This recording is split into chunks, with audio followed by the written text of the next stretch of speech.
মাতা কুন্তি যখন তার পুত্র হস্তিনাপুরের রাজা হলো, ভগবান কৃষ্ণ আমার রথের উপরে বসে পিসিমাকে বলছে, পিসিমা জীবনে অনেক কষ্ট পেয়েছো, সারা জীবন ধরে মনে মনে কাঁদছো, আজ তোমার ছেলে হস্তিনাপুরের রাজা, তোমার জীবনে আর দুঃখ নেই, সমস্ত দুঃখের অবসান ঘটে গেছে। পিসিমা এবার আমাকে বিদায় দাও, আমি চলে যাই। আহা, কুন্তি পিসিমা মনে মনে চিন্তা করলেন, বাবা কৃষ্ণ যখন আমাকে ছেড়ে ঘরে যায়, যাবার সময় বলে, পিসিমা আমি আসি, আজ কেন যাই কথাটা বললেন, যাই কথা তো সে আর কখনো আসবে না, এতদিন তো আমার কথা বলে। পাশে দাঁড়িয়ে কুন্তি পিসিমা ভাবছে, হঠাৎ কৃষ্ণ বললেন, পিসিমা যাবার আগে আমি তোমায় বর দিয়ে যাব, তুমি যা চাই তাই দেব, বল পিসিমা কি বল চাও। কুন্তি পিসিমা বলে, কৃষ্ণ আজ আমি যে বর চাইছি সেই বর দিতে তো? হ্যাঁ, 300 সপ্তাহ করো, বেশ আমি দেব। কৃষ্ণ এতদিন আমার জীবনে দুঃখ ছিল, কষ্ট ছিল, তাই তুমি আমার সঙ্গে আমার 5 পুত্রের সঙ্গে বন্ধুর মতো ছিলে। আজ আমার ছেলে হস্তিনাপুরের রাজা, আমি রাজা হয়েছি, তাই তুমি আমার ছেড়ে চলে যাচ্ছ। বরে যেতে হয় তবে এই বর দাও, যে কষ্ট, যে যন্ত্রণা পেলে তোমাকে হারাতে না হয়, এই বরে যাও শোনো, জগতে যার দুঃখ আছে, কষ্ট আছে, যন্ত্রণা আছে, সবটুকু তুমি আমায় দিয়ে যাও, এতটুকু সুখ যেন আমার জীবনে না থাকে। যে কষ্ট পেলে, যে দুঃখ পেলে, সারা জীবন তোমার কাছে যেতে হবে। পাশে দাঁড়িয়ে জিজ্ঞাসা করছে, মা সারা জীবন আমরা কষ্ট পেয়েছি, সবে দাদা রাজা হলো, তুমি আবার দুঃখ চাইছো, তোমার কি শান্তি নেই?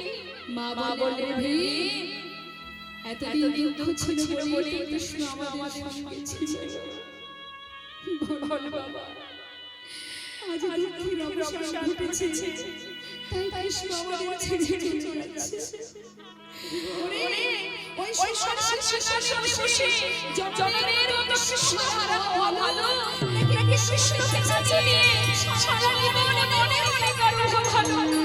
যুধিষ্ঠির নেমিয়া যে সিংহাসনে বসে কৃষ্ণ হারানো হয়, আমি সেই সিংহাসন চাই না, আমি চাই না রাজা হতে, আমি চাই হস্তিনাপুরের রাজা হতে। নেমিয়া আয় বাবা, নেমিয়া। ভগবান কৃষ্ণ রথ থেকে নেমে কুন্তি পিসিমাকে জড়িয়ে ধরেছে, পিসিমা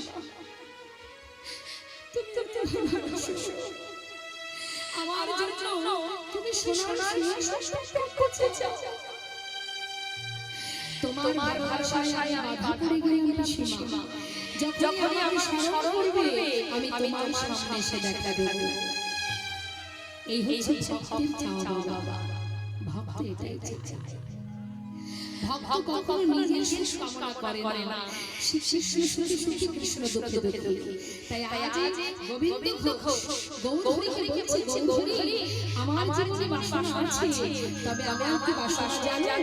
তবে শোনো, দেখো গোবিন্দ ঘোষের কি বাসনা, আজ গোবিন্দ ঘোষ প্রভুর কাছে চাইছেন, ও দাদা আমার মনে ছিল বাসনা,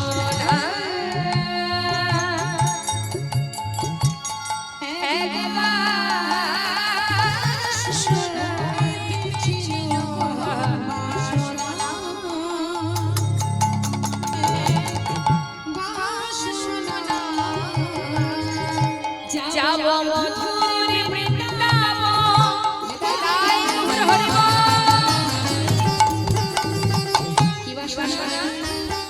বৃন্দাবনে যাওয়ার বাসনা।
বেশি গুরুত্ব দেবে সে শক্তিশালী হবে বাবা।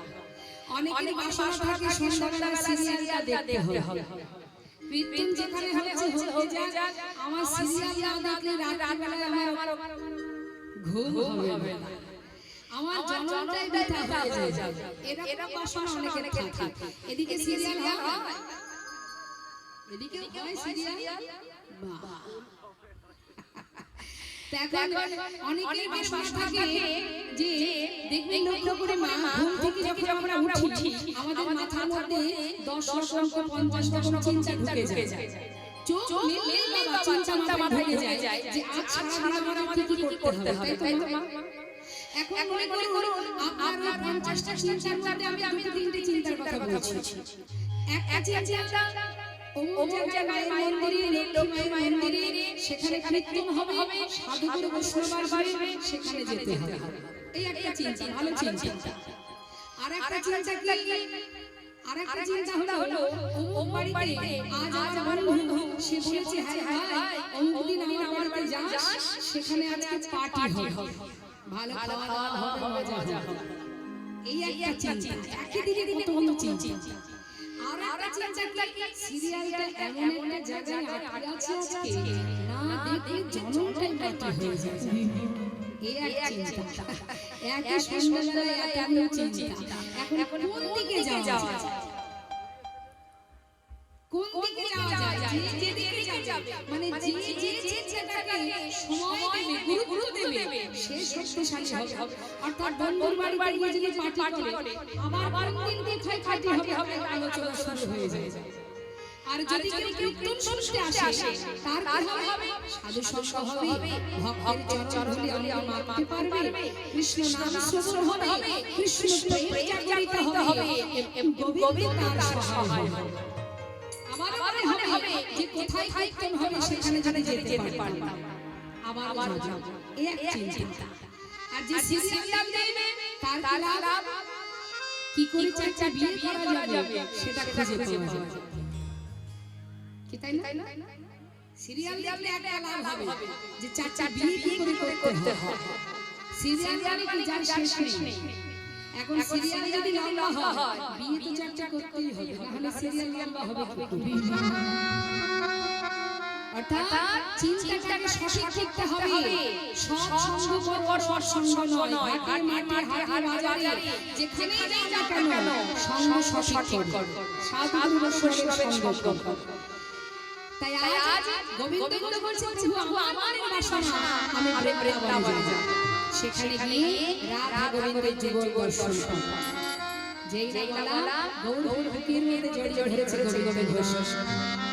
জানো গোবিন্দ তোমারও যে বাসনা আমারও একই বাসনা, বৃন্দাবনে যাব।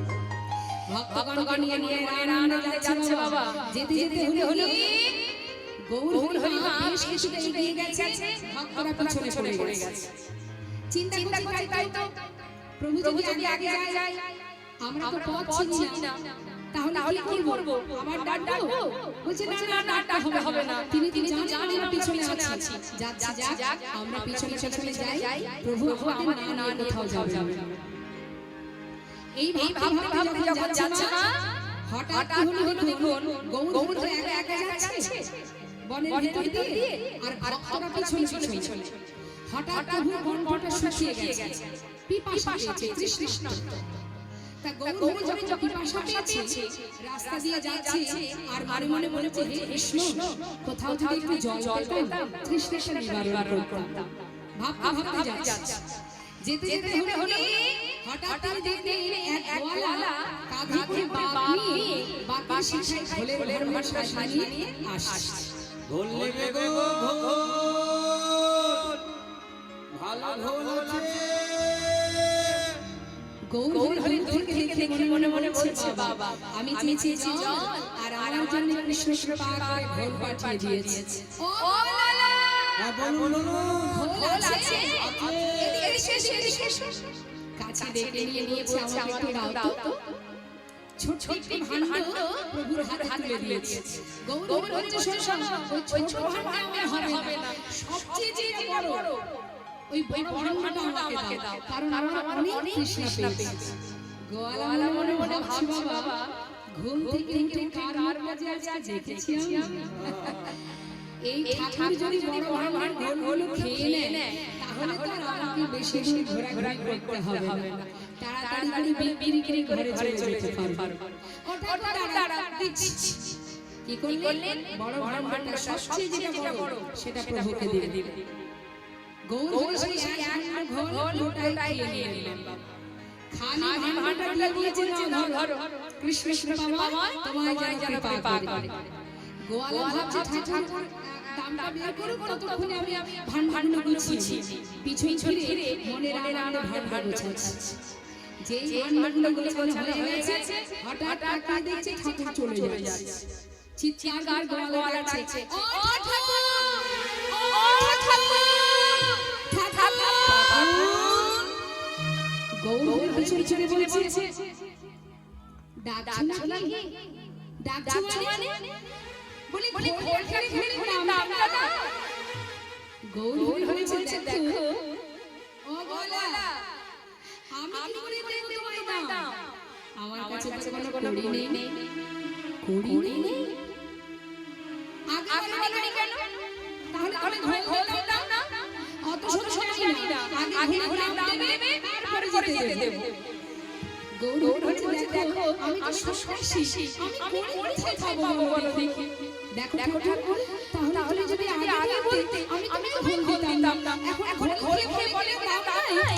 শোনো, বড় ঘোল খেয়েছো তুমি, জানো কত বড় ক্ষতি করেছো। হাই বাবা, ঘুম থেকে উঠার দেখেছিলাম, জানলারই থেকে বাইরে বেরোতাম না।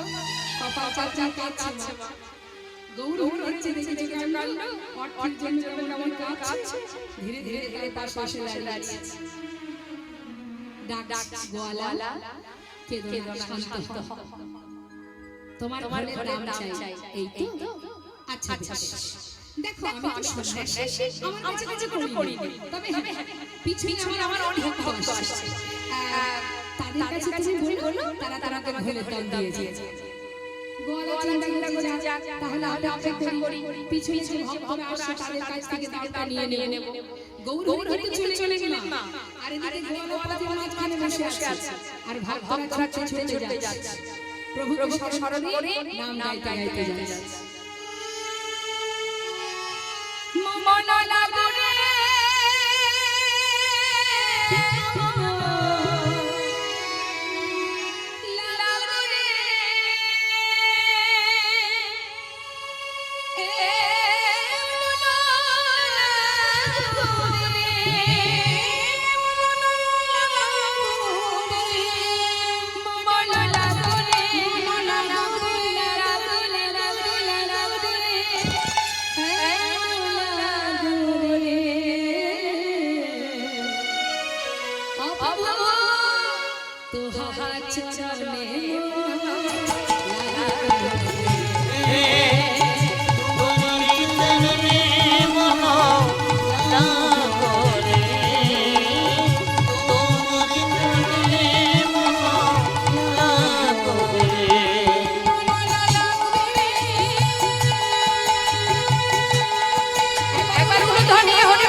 কে বললো মা বন্ধ করো গোয়ালা যখন ভক্তদের আসতে দেখেছে গোয়ালা বলছে বন্ধ করো ভক্তরা কি ব্যাপার কে তুমি পথের মাঝে বসে আছো আমাদের ভজনের নামে বাধা দিচ্ছ কি চাই না গোয়ালা বলছে দেখো অনেক ধরে বসে আছে আমাকে ঘোলের দামটা দাও দেখি আমি যাই তোমাকে ঘোলের দাম দেব কে খেয়েছে তোমাকে গোয়ালা বলছে আমি চিনি না তোমাদের সঙ্গের সঙ্গী ও চিনো না আমাদের সঙ্গের সঙ্গী একে অপরকে জিজ্ঞাসা করছে এই যে ঘোল খেয়েছো গোয়ালার কাছ থেকে এই যে তুমি ঘোল খেয়েছো না আমি খাইনি ওই যে গোয়ালা বলছে তুমি ঘোল খেয়েছো না খাইনি এই যে তুমি কি ঘোল খেয়েছো এই যে ও গোয়ালা কেউ তোমার কাছ থেকে ঘোল খায় তাহলে ঘোলের দাম দাও কেন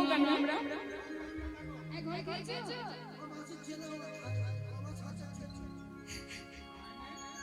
ওমা আবার কি ঘোল খেয়েছেন খাননি কেউ ঘোল খায়নি তাহলে শুধু দাম কেন গোয়ালা বলছে বললাম আমি চিনি না আমি জানি না তোমাদের সঙ্গী এক ভক্ত সঙ্গে বলছে দাঁড়াও নাম জানা আছে ঠিক আছে দেখতে কেমন বলতে পারবে হ্যাঁ তাই একটু বলতে পারবো গোয়ালা বলছে হ্যাঁ সেটা একটু বলতে পারবো আচ্ছা বলো দেখতে কেমন তবু তো চেনা যাবে কে ঘোল খেলো শুনবে তা দেখতে কেমন তাহলে শোনো আমি আমার মানুষ আগে কখনো দেখিনি কেমন রূপ জানো তা নবীনা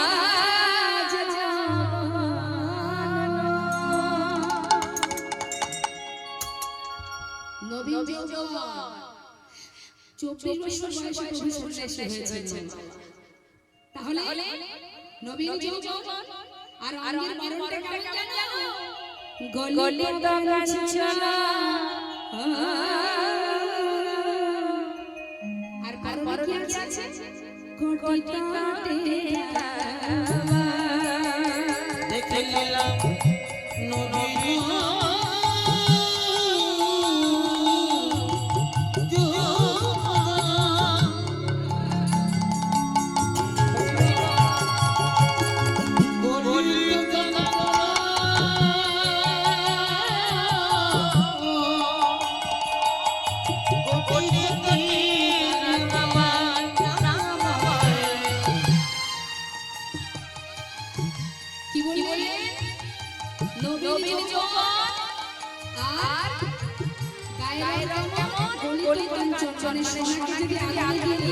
যে রং হয় তার থেকে উত্তম উজ্জ্বল সে যে অপরূপা রূপে মাধুরী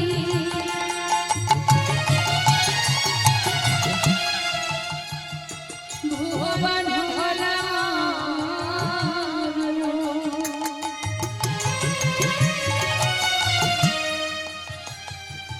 এমন রূপে মানুষ